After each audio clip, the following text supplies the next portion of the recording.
I see it's the top of the hour. For those of you just joining, welcome to today's webinar, IRS and FTC Presents Scams, Tax-Related Identity Theft, and Identity Protection PIN for National Tax Security Awareness Week. We're glad you're joining us today. My name is Jeffrey Latessa, and I'm a stakeholder liaison with the Internal Revenue Service. I'll be your moderator for today's webinar, which is slated for approximately 75 minutes. Again, we hope you won't experience any technology issues, but if you do, this slide shows helpful tips and reminders. We've posted a technical help document you can download from the Materials section on the left side of your screen. It provides the minimum system requirements for viewing this webinar, along with some best practices and quick solutions. If you completed and passed your system check and are still having problems, try one of the following. 1, close the screen where you're viewing the webinar and relaunch it. Or 2, click on Settings on your browser viewing screen and select HLS. You should have received today's PowerPoint in a reminder email, but if not, no worries. You can download it by clicking on the Materials drop-down arrow on the left side of your screen, as shown on this slide. To receive our survey at the end of the presentation, you need to have your pop-up blocker disabled. We've also included several technical documents that describe how you can allow pop-up blockers based on the browser you're using on the Materials tab. Closed captioning is available for today's presentation. If you're having trouble hearing the audio through your computer speakers, please click the closed captioning drop-down arrow located on the left side of your screen. This feature will be available throughout the webinar. If you have a topic-specific question today, please submit it by clicking the Ask Question drop-down arrow to reveal the text box. Type your question in the text box and click Send. Very important, please do not enter any sensitive or taxpayer-specific information. Again, welcome and thank you for joining us for today's webinar. Before we move along with our session, let me make sure you're in the right place. Today's webinar is IRS and FTC Presents Scams, Tax-Related Identity Theft, and Identity Protection PIN for National Tax Security Awareness Week. This webinar is scheduled for approximately 75 minutes from the top of the hour. Today we'll be covering common consumer and tax-related identity theft scams, ways to identify methods for reporting and recovering from identity theft, how identity thieves trick their victims into providing personally identifiable and financial information, and the IRS Identity Protection Personal Identification Number Program. We'll also look at how to avoid bad return preparers, resources to protect yourself from identity thieves, the IRS's partnership with the Security Summit, and lastly, you'll also have an opportunity to ask live questions during our Q&A. So let's dive into these topics, but first I want to introduce our first speaker. Kelly Slaughter is a senior investigator for the Federal Trade Commission. During her tenure with the FTC, in addition to her law enforcement investigation role, she served as the Identity Theft Program Manager, a role that made her responsible for implementing the FTC's strategy to combat, investigate, and help consumers avoid and recover from identity theft. Kelly brings over 19 years of consumer protection experience, a great sense of humor, and authenticity to the table. Over to you, Kelly. Thank you, Jeff, and good morning, everyone. Thank you for joining us for this Tax Security Awareness Week event. You were already told who I am, so let me tell you, for those of you who don't know who the Federal Trade Commission is, we are the nation's consumer protection agency. We work to stop unfair, deceptive, and fraudulent practices in the marketplace by conducting investigations and suing companies and individuals who break the law, like those that fail to keep their promises or those that fail to protect your personal information. We couple that with education, where we get to tell people and businesses about scams we're seeing, where to get help, and how to report, which brings me here today. So let's explore some ways that you can recognize scams and recover from identity theft. You see, people report identity theft to the Federal Trade Commission. And from these reports, one of the many things we do is analyze the trends so you can keep up to date during this featured week and throughout the year. An interesting picture of identity theft emerges when we look at reports by age. This chart that you're looking at shows that identity theft is universal, but also affects age groups differently. See, there's often this focus on older adults as targets of fraud and identity theft, but here you can see that folks of all ages are affected, not just older people. Take a look, for example, at the bars at the top of the screen showing the 30 to 39-year-olds. Your key takeaway here is that identity theft is universal. Let's talk about scams, because based on those reports that we get to the Federal Trade Commission, one of the more common ways that people have their identity stolen is by way of imposter scams. In fact, imposter scams have remained the most common type of fraud reported to the Federal Trade Commission. And imposter scams include fake government agents, pretend grandkids, bogus sweethearts, and even businesses. I bet almost everyone in this virtual room right now has encountered a government imposter phone scam from the IRS, Medicare, or Social Security maybe. This is when a scammer calls you up, pretending to be a government agent, to get your personal information or your money. They might give you their employee ID number so that they can sound official. And they might have information about you, like your name or home address. Sometimes they might threaten you with arrest or a lawsuit if you don't pay a supposed debt. Or they may claim that you need to pay taxes or other fees to receive lottery winnings for a lottery you never entered. The bottom line here is that the government agencies won't call, email, or text you asking for money or your personal information by making threats if you don't pay or if you don't share your personal information. Only a scammer will do that. The federal government simply won't and can't take payment by gift card. The federal government will not insist that you pay by wire transfer or digital currency. And the federal government will never call to threaten deportation or loss of license or arrest. The federal government also will never ask you for your credit card number over the phone. So if someone calls saying they're from the government and they ask you for your credit card number, there's your red flag. And by the way, the IRS does not initiate their first contact to you by phone or email. That's another red flag. Let's talk more about government impersonators, because government impersonators have been around for a while, and as more people get to know about the thieves' tricks, they switch it up. So instead of contacting you about a tax debt and making threats to you if you don't pay up, in more recent trends, scammers may send you a text about a tax rebate or some other type of tax refund or benefit, which is very enticing. The text messages may look legit, but no matter what they say, it's a scammer fishing for your information.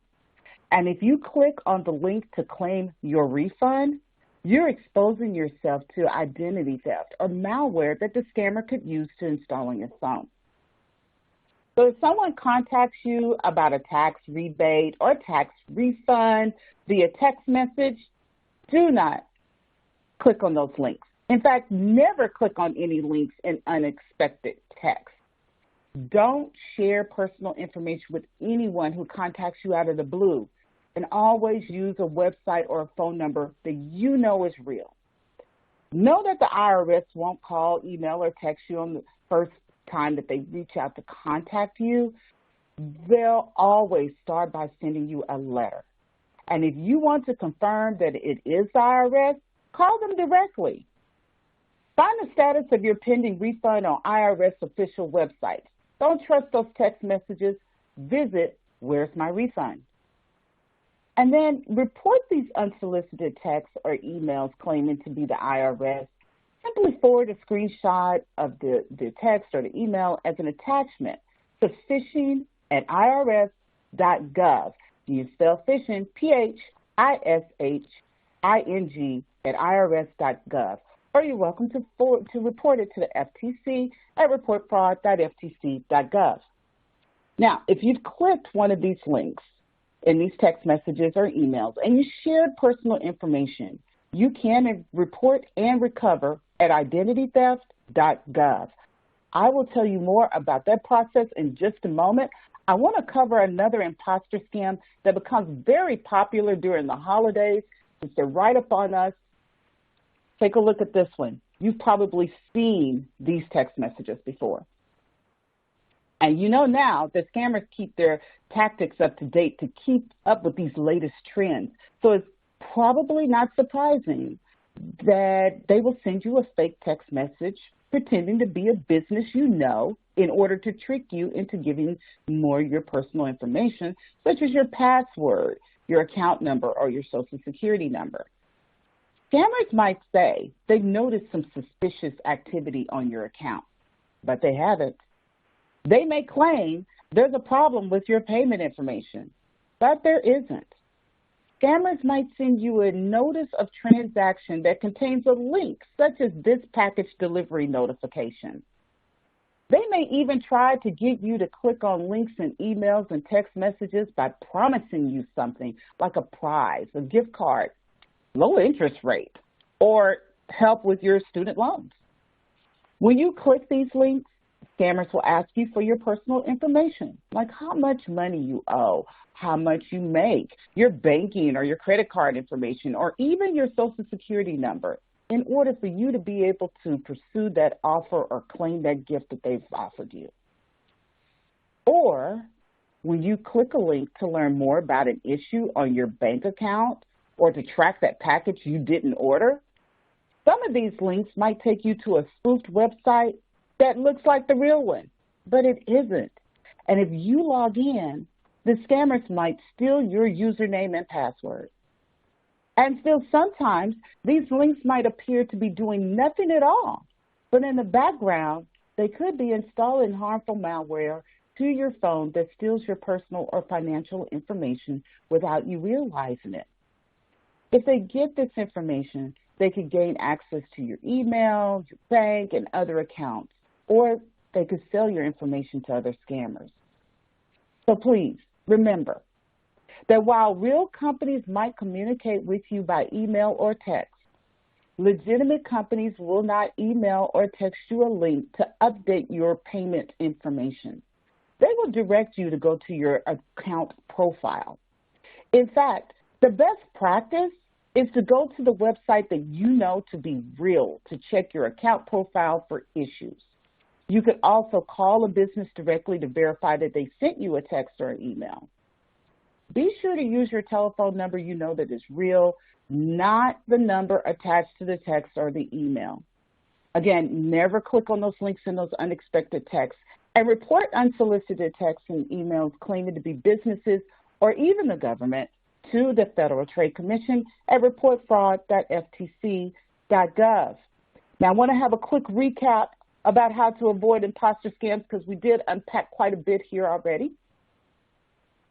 There are many people out there who cannot resist answering the phone, even for unknown callers. If you get a phone call from someone pretending to be from the government or other businesses, the best practice is to hang up immediately.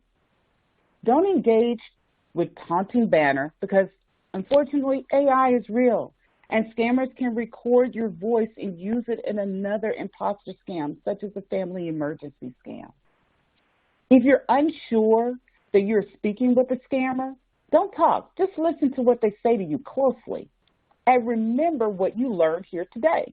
You never want to use gift cards, wire transfers, or cryptocurrency as methods of payment to an insistent, unsolicited caller.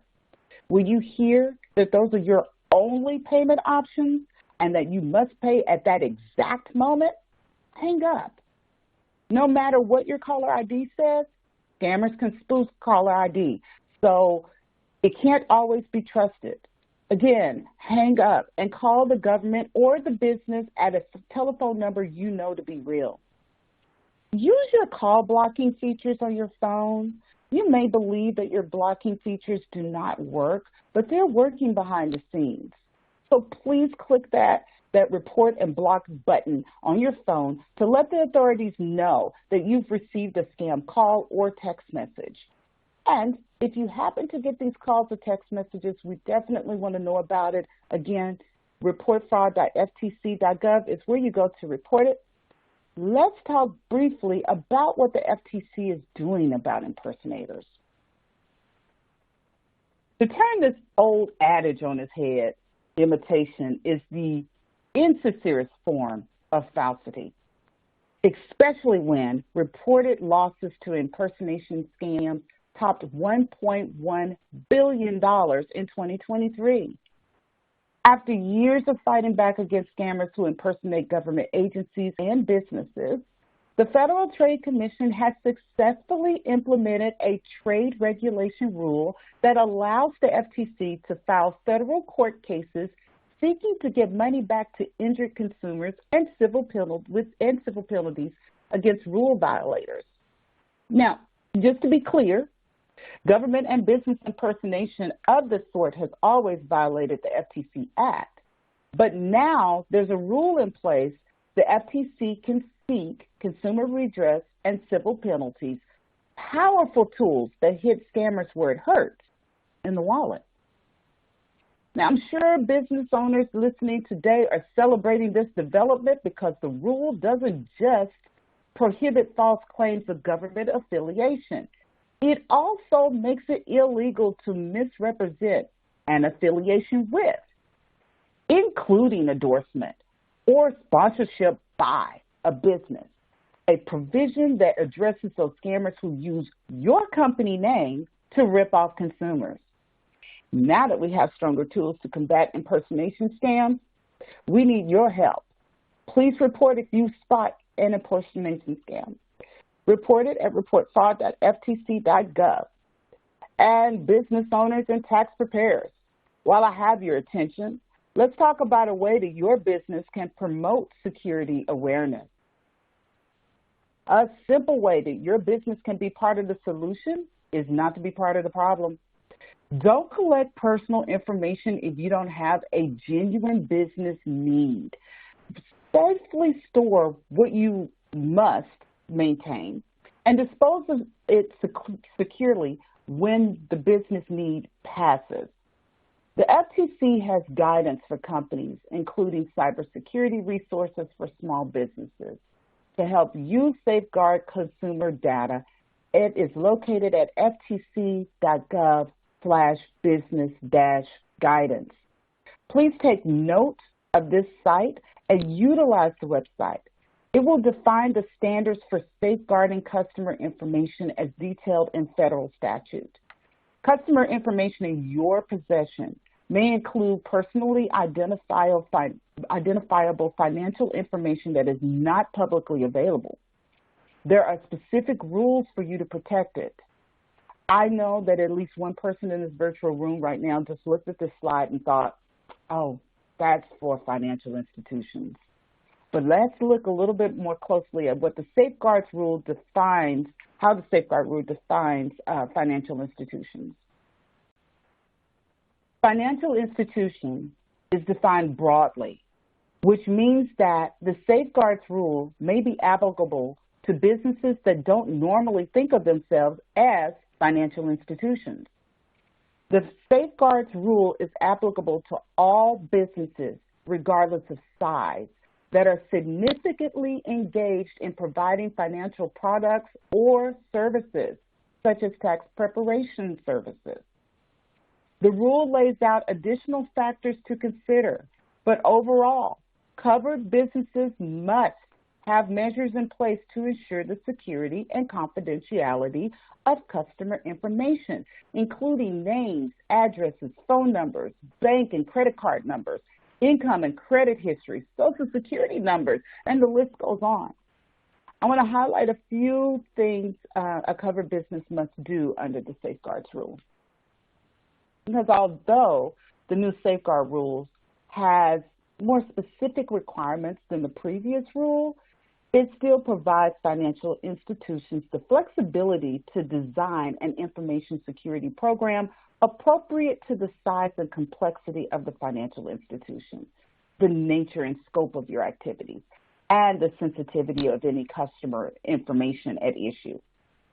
It's a flexible sliding scale rule, not one size fits all, appropriate to each company's circumstances. Here are just a few of the requirements, which include specific protocols for developing, implementing, and maintaining a security program. Encryption requirements, establishing multi-factor authentication, and protecting customer information. Again, this is only a highlight. The FTC has detailed all of the specifics of the safeguard rule in a convenient, accessible place for you at ftc.gov/business-guidance. Compliance with this rule can help you protect the personal information of your customers. Security is so important. And I'd like to explore another way that we all can stay secure. Now, I know you're tired of hearing this, but it's imperative that we use strong passwords, a combination of numbers, letters, upper and lower case, and symbols. Passwords with your mom's maiden name, your kid's date of birth, or the last 4 digits of your Social Security number are not so strong passwords. And do not use the same passwords for different accounts. If a data breach occurs and your username and password are part of it, the thieves can get into your other accounts, change the passwords, and lock you out. This is a great reason for you to have an extra layer of protection, which brings me to my next important suggestion for you.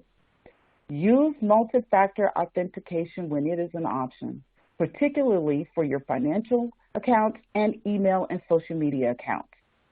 When you sign up for multi-factor authentication, that means that you'll be required to use something in addition to a password to log into your account. Maybe a passcode that's sent to you through an app, a scan of your face, or something else. That way, if a hacker gets your password somehow, they can't get into your account with the password alone. Now, I want to share a little information with you about fraud alerts and credit freezes. This is another great measure that you can take to mitigate the risk involved with identity theft.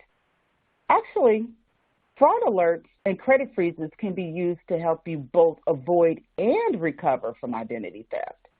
They sound alike, but they work a little differently. A fraud alert tells businesses to check with you before opening a new account in your name. That usually means calling you first to make sure that you're the person trying to open a new account. Unlike a credit freeze, a fraud alert does not limit access to your credit report. You can place a fraud alert by contacting any one of the 3 national credit bureaus, Equifax, Experian, or TransUnion. That one credit bureau will notify the other 2. A fraud alert is free, it lasts 1 year, but you can renew it. A credit freeze, on the other hand, is the best way to protect against an identity thief opening new accounts in your name. A credit freeze means potential creditors cannot access your credit report. And because creditors usually won't give credit if they can't check your credit report, that means the credit freeze can stop thieves cold when they try to open new accounts in your name. It's free to place with each of the 3 credit bureaus. It's free to remove it, and it does not expire.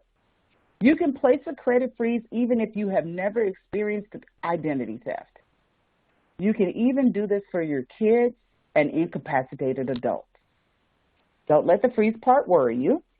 A credit freeze won't affect your credit score or your ability to use your existing credit card, apply for a job, rent an apartment, or buy insurance. If you need to apply for new credit cards or new credit, you simply lift the freeze temporarily to let the company check your credit. That's also free. You'll just have to contact whichever credit bureau needs to lift the freeze and then put it back in place once you're done applying for credit.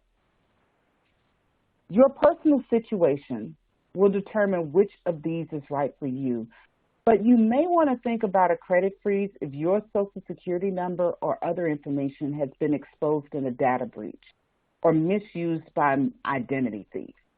And for everyone else, a credit freeze might just give you a little extra peace of mind. Now let's explore FTC's one-stop resource for identity theft recovery. I mentioned this to you earlier. Sometimes, even when we take steps to reduce the risk of identity theft, it can still happen. The FTC's website, identitytheft.gov, is here to help you report and recover. Identitytheft.gov is the government's one-stop shop and offers recovery plans for more than 30 types of identity theft. Identitytheft.gov is an interactive website available in multiple languages that gives you a plan for resolving your identity theft issues, along with step-by-step online guidance for carrying out that plan. It's easy to report. You simply follow the prompts, put in details of how your identity was stolen or misused, and the site then uses that information to create the customized tools you'll need to recover. On the next slide, you'll see what you will notice if you've experienced tax-related identity theft. Let's give the system one moment to catch up here. Next slide.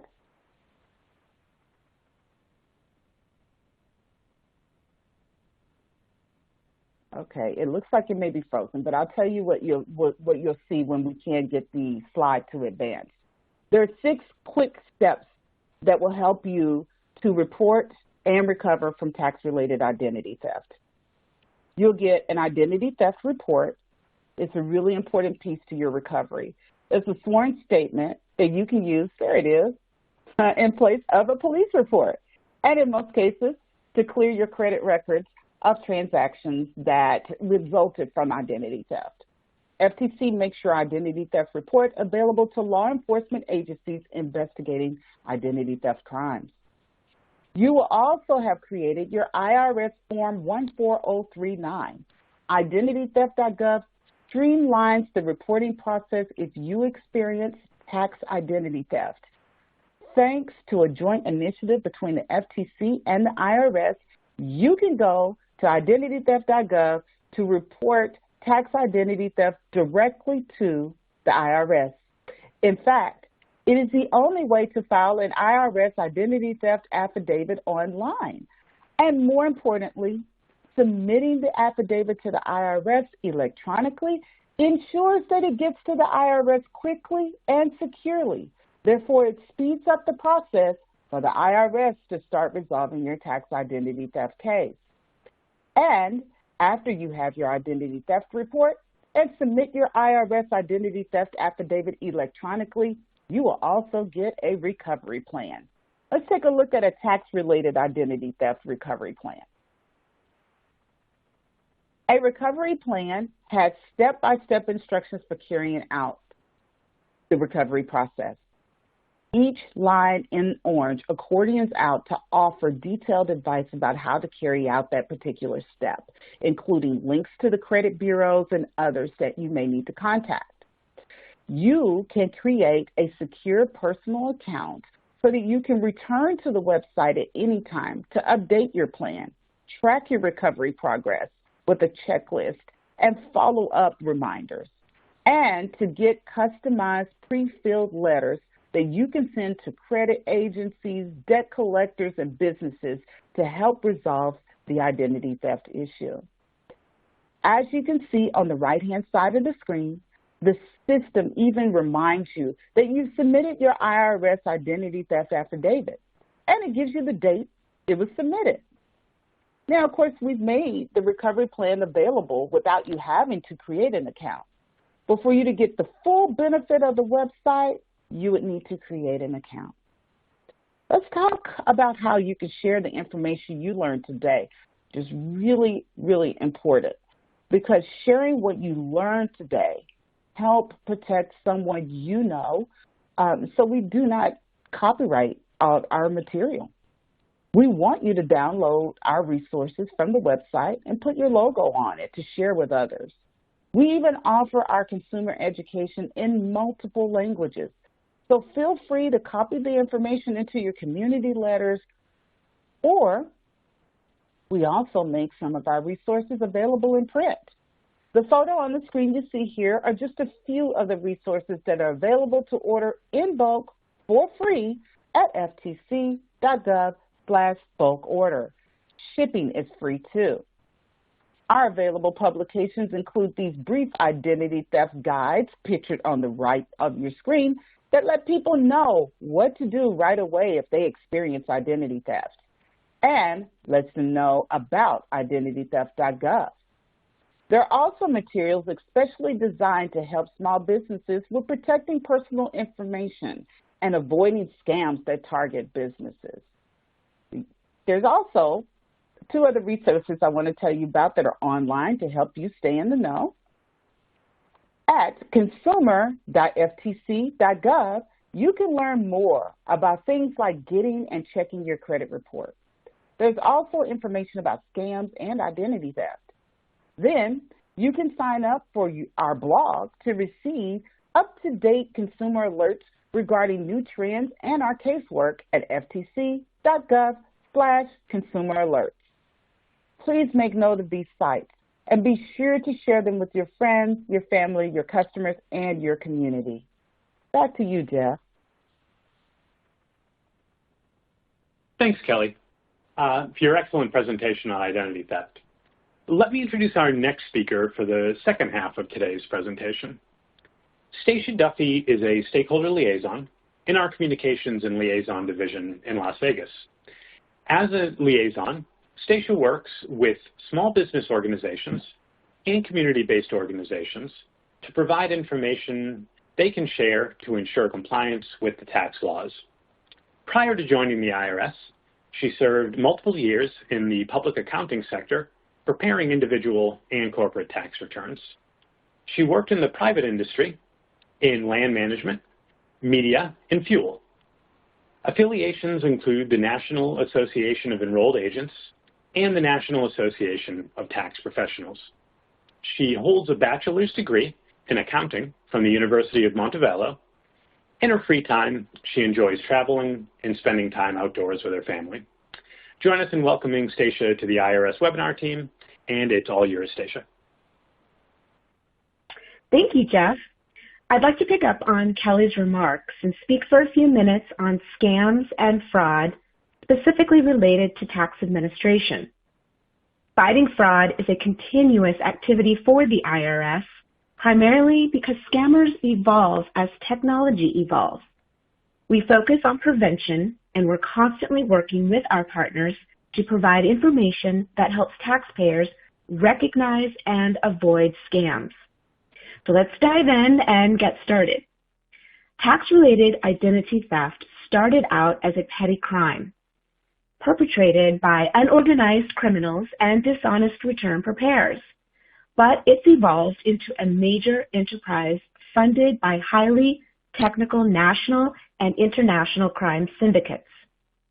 The IRS sees thousands of fraudulent tax scams each year, and the scams tend to rise during tax season and at times of crisis. So, one thing the IRS does to alert taxpayers is publish an annual list called the Dirty Dozen. Everyone can view this list on irs.gov by searching Dirty Dozen. Now on the slide, you see a few of these scams listed. First up are email phishing and malware schemes. Watch out for fake emails that look like official communication from the IRS or other tax agencies. These emails are often phishing schemes designed to trick the reader into providing their login credentials or bank account numbers and passwords. Don't click on these links in these emails. You will be taken to sites designed to imitate official-looking websites, with the goal of obtaining your personal information, such as your social security number, your date of birth, and etc. These would lead to, which could be used to file false tax returns or access your financial accounts. And then we also see fake charities.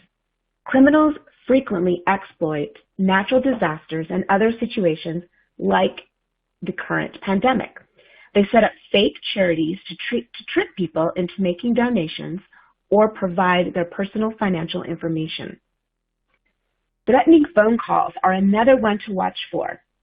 Scammers regularly call taxpayers and impersonate the IRS, especially around tax season. They claim to be IRS employees and use aggressive tactics and threats to trick people into paying fake IRS debts. The callers use fake IRS names and bogus IRS badge numbers, and they may already know details about their targets, so the calls seem legitimate. Also, they can alter the caller ID to make it look like it's really the IRS calling. Don't fall for it. So here are two examples. Victims are told they owe money to the IRS, and it must be paid immediately through a preloaded debit card or a wire transfer. The IRS does not accept payments on preloaded cards or wire transfers. Kelly did go over this earlier. Alternatively, victims may be told they have a refund due. The caller will try to trick you into sharing your bank account number so the refund can be sent to them. The call is fake and the refund is fake. Don't get tricked into providing your personal bank account information. And remember, scammers change tactics. Criminals impersonating IRS agents remain a major threat to taxpayers, so everyone should be alert. There's also a number of scams centered around refund theft. Most refund fraud stems from identity theft. Once data thieves obtain a taxpayer's data, they use it to file false tax returns and claim fraudulent refunds. And everyone should be aware that non-English speakers are often a target.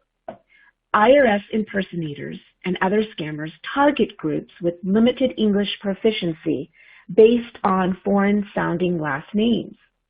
They threaten to bring in local police, immigration officers, or other law enforcement to have them arrested for not paying.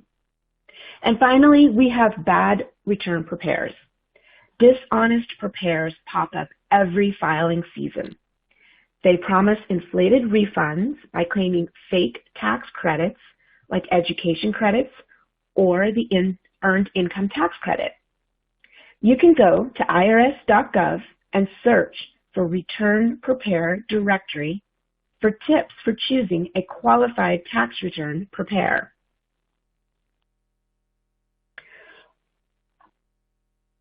Now, more than 90% of all data thefts begin with email phishing scams. Since phishing emails are one of the most common online threats, it's important to be aware of the signs and know what to do when you receive them. Here are some ways to spot phishing attacks. 1. Emails will arrive in your inbox that look authentic. It might match the style used by your company or an external business like a bank. But keep an eye out for emails requesting personal information like your banking details or your login credentials. If you think the email isn't genuine, stop. Don't click any links. Don't provide any information, and don't respond to it. Search online for the organization's information and contact them directly. Second, phishing emails often come from fake addresses that appear to be genuine. Scammers can mask email addresses or simply change 1 or 2 characters of a known company. If you only glance at the sender's email address, it may look real. Take a moment and hover over the address to examine it. That may tell you if it's from a legitimate source or not. And third, phishing emails are often poorly written. If you receive an unexpected email from a company, but it's riddled with mistakes, it's a strong indicator the email is a phishing email. And fourth, be suspicious anytime an unexpected email has an attachment. Clicking the attachment could install malicious software on your PC or network. Even if you think an attachment is genuine, it's good practice to scan it first using antivirus software. And fifth, the messages in phishing emails are often designed to make you panic.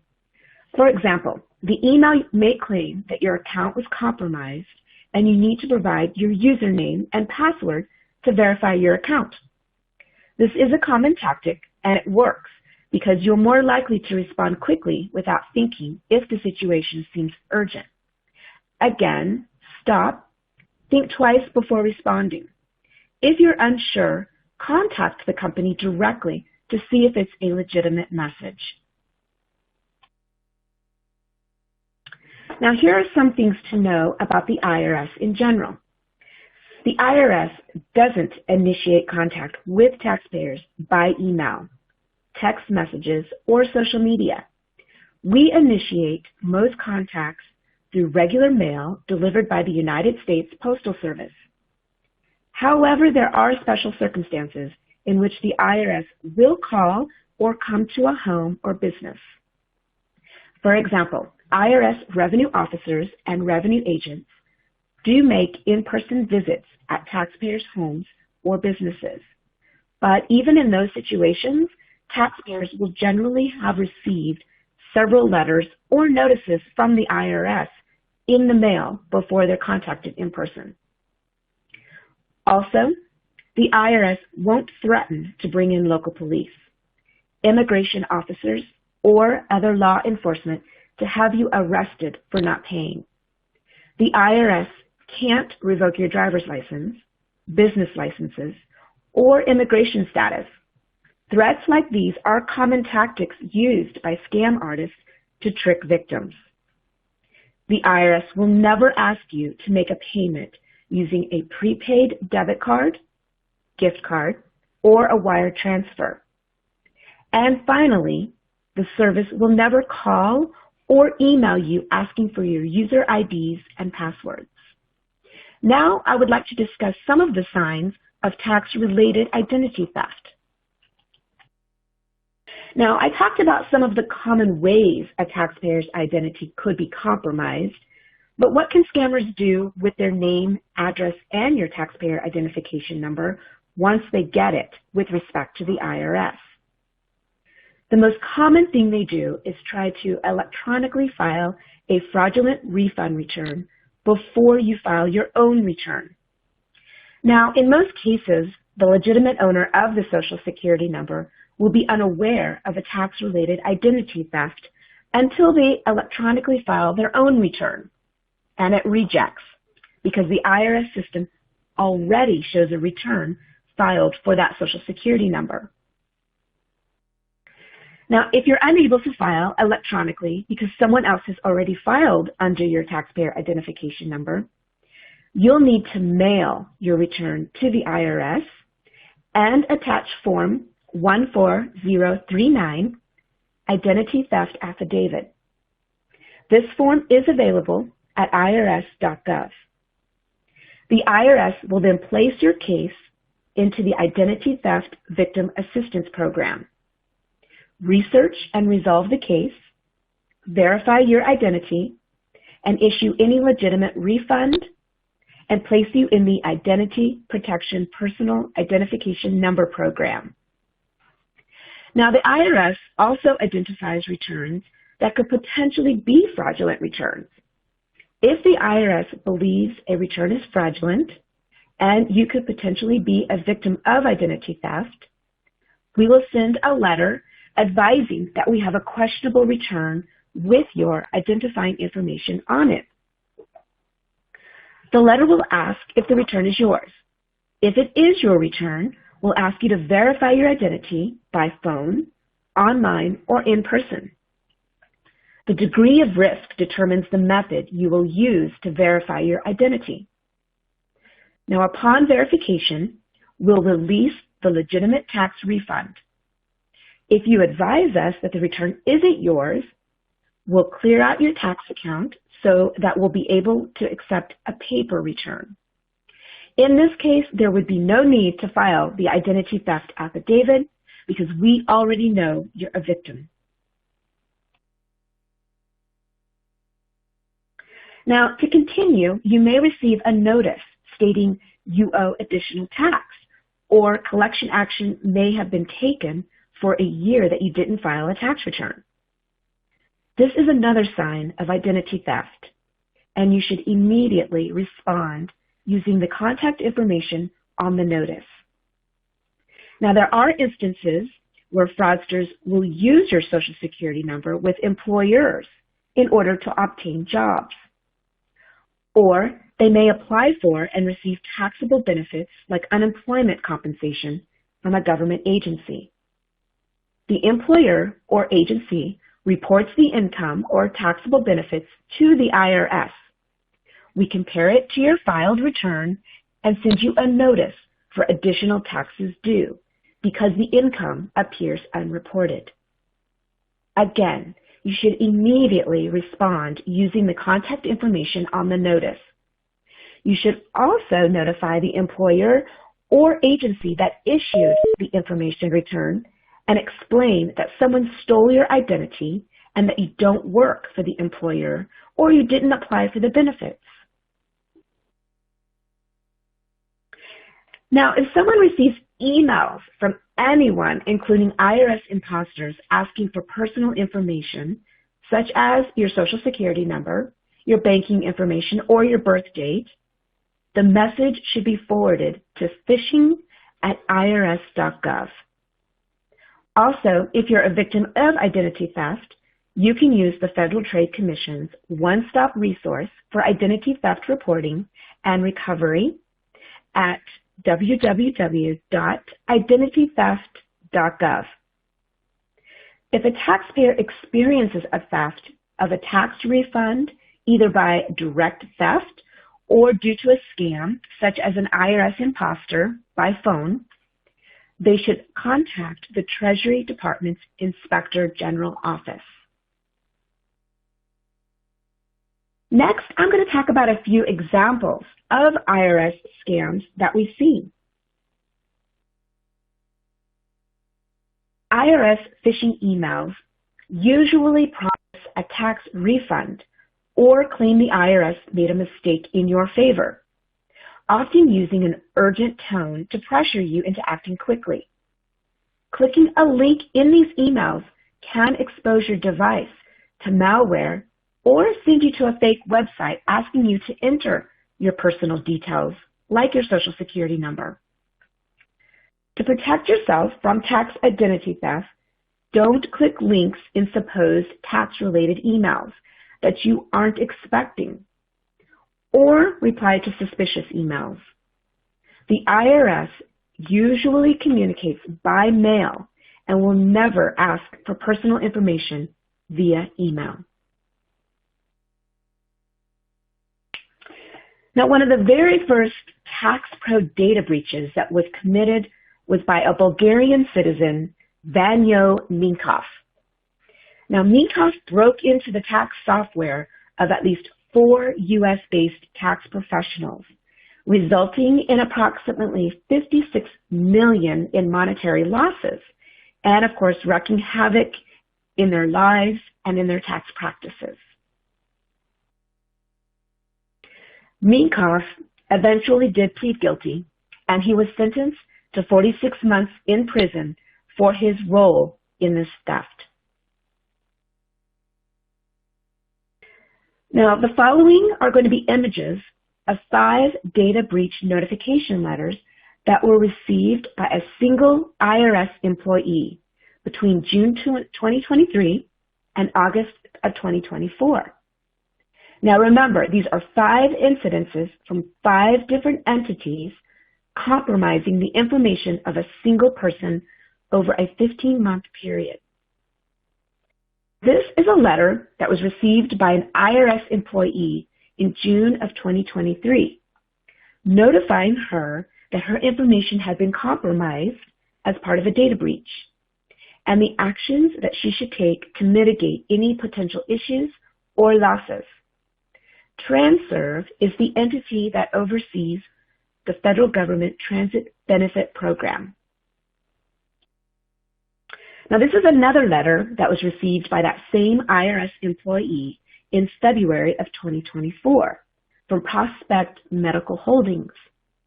It was also notifying her that her information had been compromised as part of a data breach.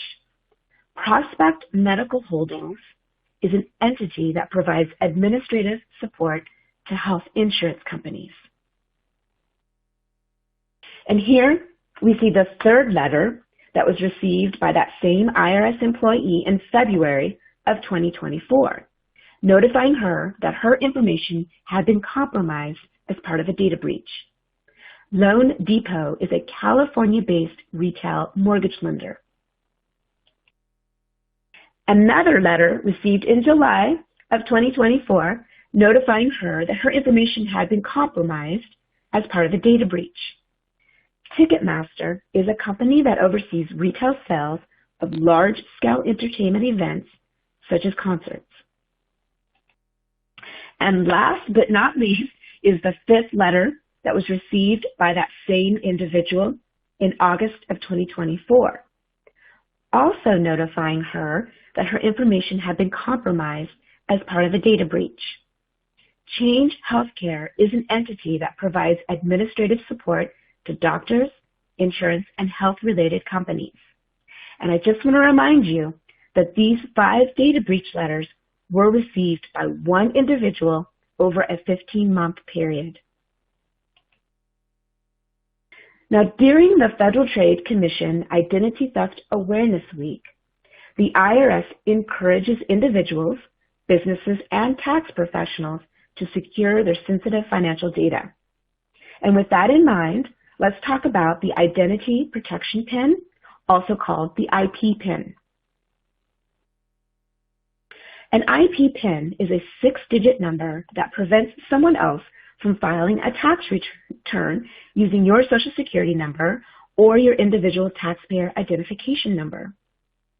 Even people like some seniors who no longer have a filing requirement can benefit from an IP PIN because it can protect your Social Security number and prevent someone from filing a fraudulent return without your knowledge.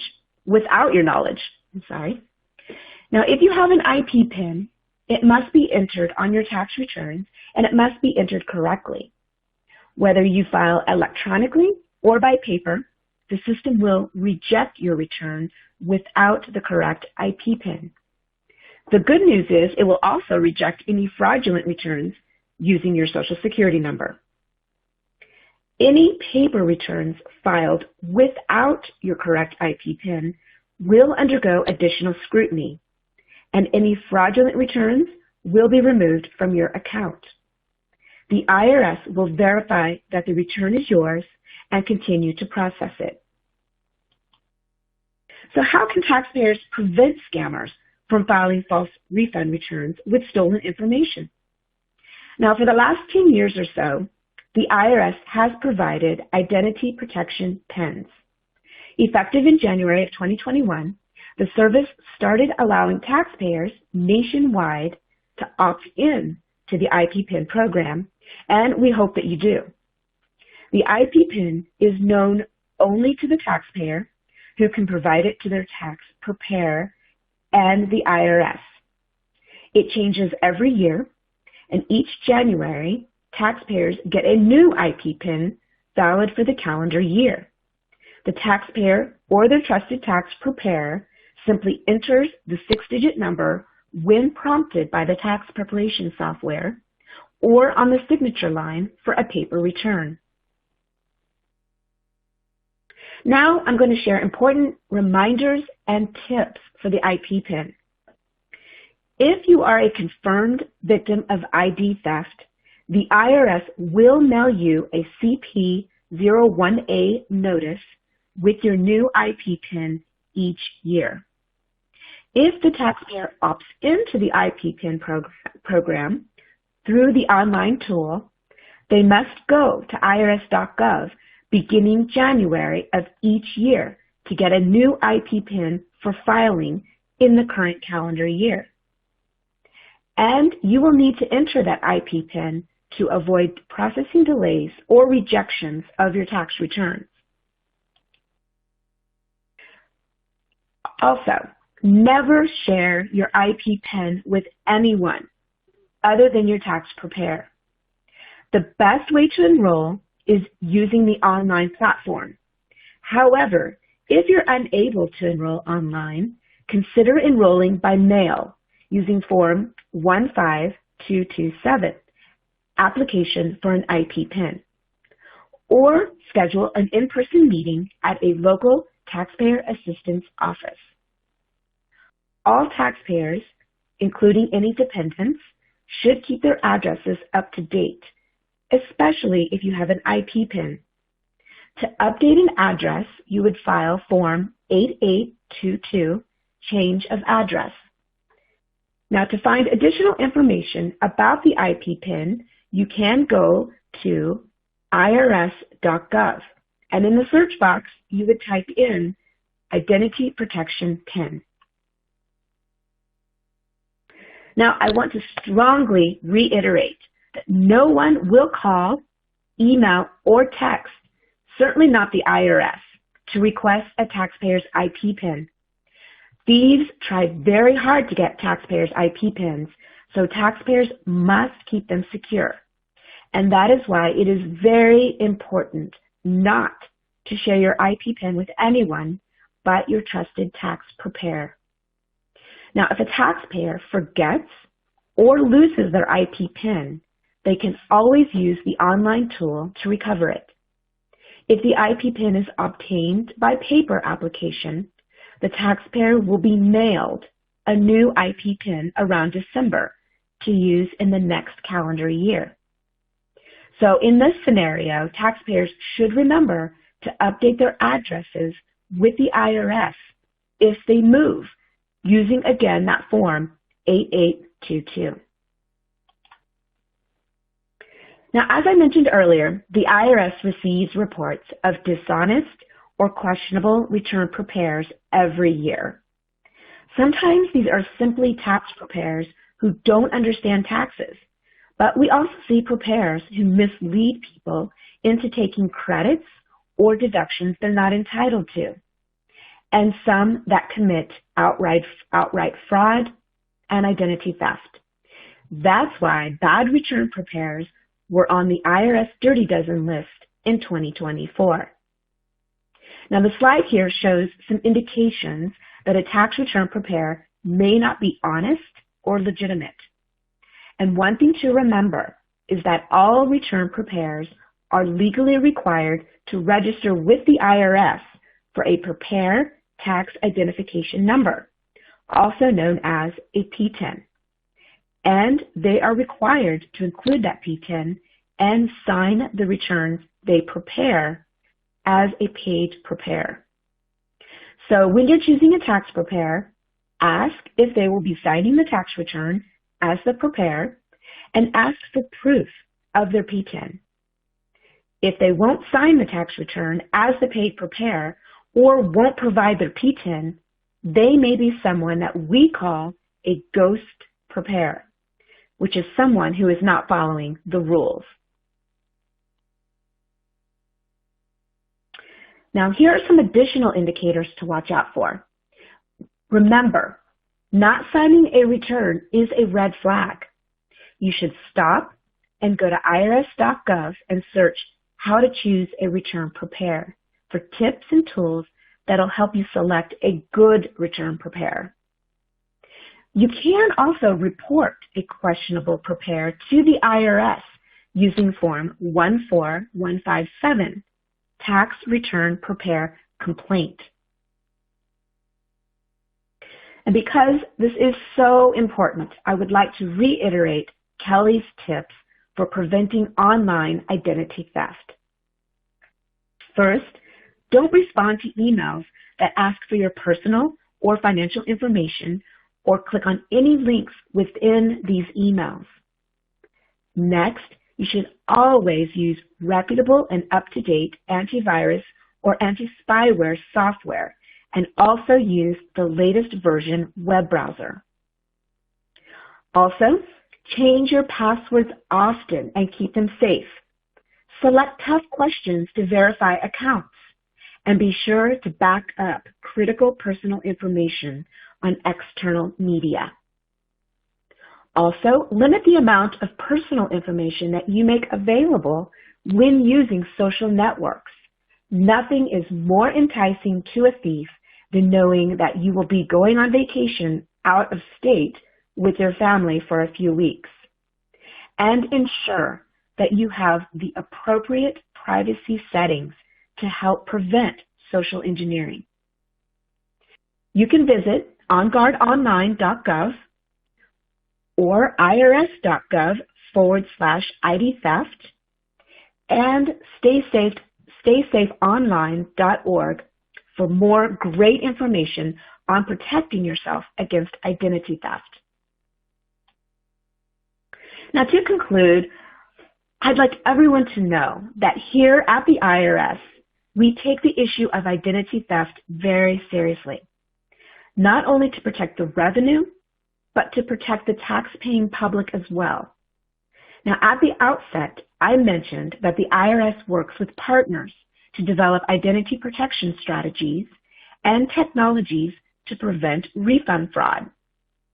This partnership, called the Security Summit, consists of the IRS and more than 60 state tax agencies and the tax community, including tax preparation firms, software developers, payroll and tax financial product processors, tax professional organizations, and financial institutions. Now, the efforts of the Security Summit did result in an 80% drop in reported cases of tax-related identity theft over the last 4 years, and over $28 billion in fraudulent refunds stopped or recovered by partners. And for more resources, guidance, and information, please go to Identity Theft Central at irs.gov/identity theft. So for everyone attending today, I hope this information was helpful and that you'll have a better idea of the schemes and scams used by criminals to engage in tax-related fraud, and that you have an idea of what to do if it happens to you. And Jeff, that concludes our presentation. Over to you. Thank you, Stacia. And hello again, everyone. It's me, Jeff Latessa, and I'll be moderating the Q&A session. Before we start the Q&A session, I just want to thank everyone for attending today's presentation. IRS and FTC Presents Scams, Tax-Related Identity Theft, and Identity Protection PIN for National Tax Security Awareness Week. Earlier I mentioned we want to know what questions you have for our presenters. Here's your opportunity. If you haven't input your questions already, there's still time. Go ahead and click on the drop-down arrow next to the Ask Questions field and type in your question and click Send. Kelly and Stacia are going to stay on with us to answer all your questions. And one thing before we start, I should say that we may not have time to answer all of your questions. However, we'll answer as many as time allows. So let's get started. The first question I have, I think, is best directed towards Kelly. And that question is, what can I do to protect my child's identity? I'm using a voice assistant to convert your voice to text and respond to you. If you want to continue, please stay on the call. My first question is for Kelly. What can I do to protect my child's identity? And what should I do if my child's identity has been used on a fraudulent tax return? Oh, that is a great question. Thank you for whoever submitted it. Fortunately, parents and guardians have a couple of things that they can do to reduce the chances that their child's identity has been compromised. One, you want to limit exposure or use of your child's Social Security number. That means that parents shouldn't have to share it with people who may not necessarily need it. And if you're asked to provide it, the best thing that you can do is check and see if there's an alternative option for verification, such as a report card. Doctors' offices will even take those. Secondly, you want to consider a credit freeze. I talked about this earlier, but a credit freeze is available to anyone, including children and incapacitated adults. It's the best way to protect against an identity thief opening new accounts in your child's name. Because remember, potential creditors cannot access that credit report. And because they can't check the credit report, they usually won't give credit. Thirdly, a sign of possible child identity theft is the influx of credit card offers in your child's name to your mailbox, as well as notices of new accounts or attempts to open accounts in their name. So best practice as well is to keep an eye on your mailbox for any solicitations from creditors for your child. And then lastly, get involved in your child's online activity. Talk to your child or your children about boundaries with people that they meet online, no matter how old that person is. Let them know these things that are happening in the world, because they may share identifying information such as your home address with someone that you really don't want that information to be in their hands. That would be a great start for protecting your child. And of course, if you end up finding out that your child has experienced identity theft, go to identitytheft.gov, where you can receive your customized recovery plan for your child to recover from identity theft. Thank you, Jeff. Thank you, Kelly. That was very helpful. I do have a question that I think would be best directed now to Stacia. What do I do if I've lost my IP PIN, or I didn't receive my PIN in the mail? How do I get another one?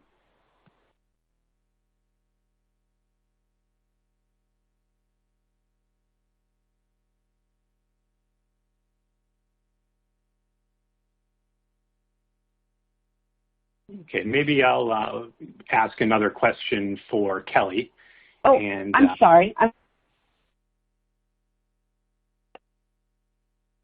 Stacia, are you available?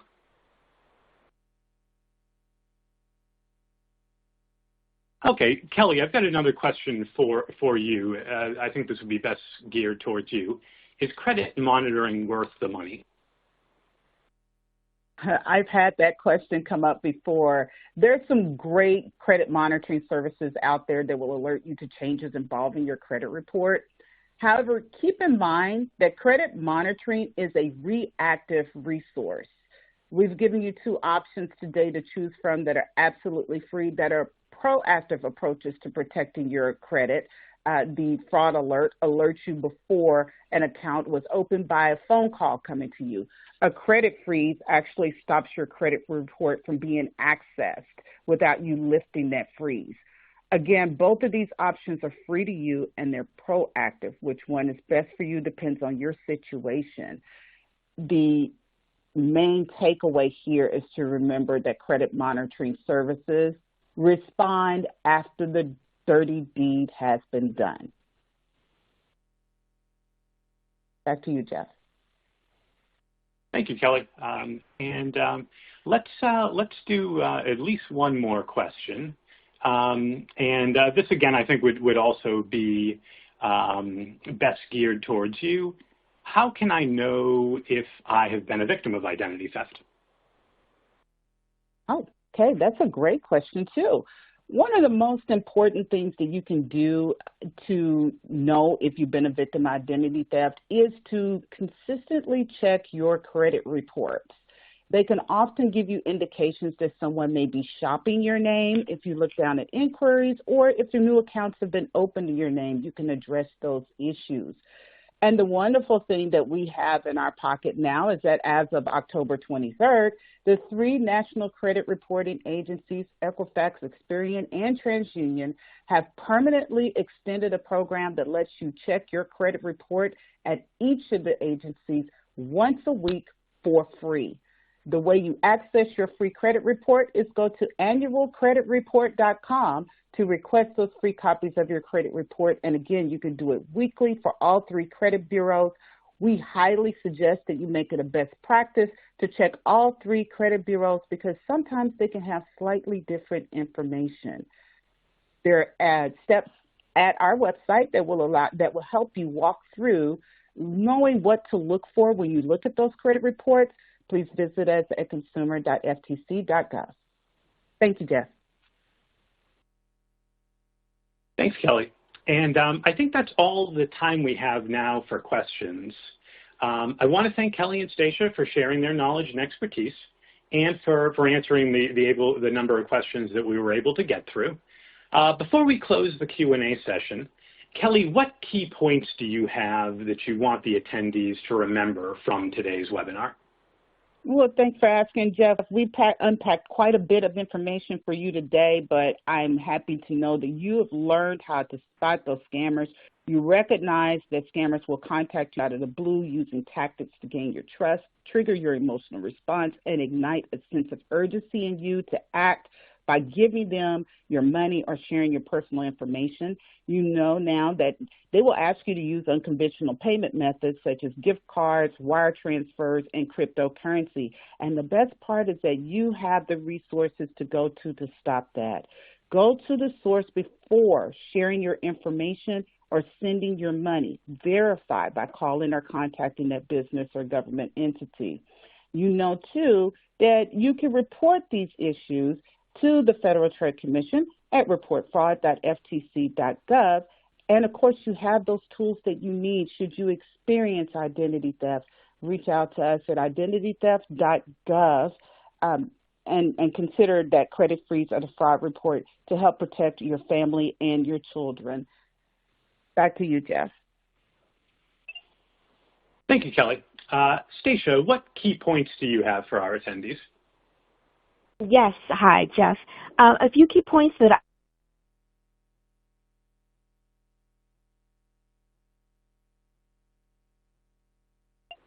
Looks like we may have lost Stacia there. So I can just recap a few key points that I believe Stacia was going to go over. Tax professionals and preparers should read the Dirty Dozen list each year. It's a quick and easy way to stay aware of the most common scams. Stay skeptical of any emails, text messages, or social media messages from anyone claiming to be an IRS agent. IRS employees will communicate with you over the phone and through email, but they won't initiate contact using these methods. If you do receive a scam email or your client is the victim of a tax-related identity theft, please report it. At the IRS, we view tax professionals as partners, and we need you to report these scams when they happen. And finally, I want to encourage everyone to obtain an IP PIN. Do not share it. Keep it secure. It's the best way an individual can protect their tax account. And just a few more points that I wanted to mention. Know the signs of a dishonest tax preparer. Also, make sure that your return preparer signs your return and provides a preparer identification number. You can visit irs.gov Security Summit to learn more about the awareness campaigns, news events, and announcements. Lastly, the IRS has many publications available to help you stay safe when filing your tax return. The publications listed are available on irs.gov in a PDF format. And just to recap, we're planning on additional webinars throughout the year. To register for an upcoming webinar, please visit irs.gov, keyword search webinars, and select the webinars for tax practitioners or webinars for small businesses. When appropriate, we'll offer certificates and CE credit for upcoming webinars. We invite you to visit the IRS YouTube page at www.youtube.com/IRS videos. There you can view available recorded versions of our webinars and other key video messaging once posted. Again, another big thank you to Kelly and Stacia for a great webinar and for sharing a wealth of information. I also want to thank you, our attendees, for attending today's webinar, IRS and FTC Presents Scams, Tax-Related Identity Theft, and Identity Protection PIN for National Tax Security Awareness Week. We would appreciate it if you'd take a few minutes to complete a short survey before you exit. If you'd like to have more sessions like this one, let us know. If you have thoughts on how we can make them better, please let us know that as well. If you have requests for future webinar topics or pertinent information you'd like to see in an IRS fact sheet, a tax tip, or a frequently asked question on irs.gov, include your suggestions in the comments section of the survey. Click the survey button on the screen to begin. If it doesn't come up, check to make sure you've disabled your pop-up blocker. It's been a pleasure to be here with you, and on behalf of the IRS and our presenters, we would like to thank you for attending today's webinar. It's important for the IRS to stay connected with the tax professional community, individual taxpayers, industry associations, along with federal, state, and local government organizations. You make our job a lot easier by sharing the information that allows for proper tax reporting. Thanks again for taking time out of your day to attend the webinar. We hope you found the information helpful. You may exit the webinar at this time.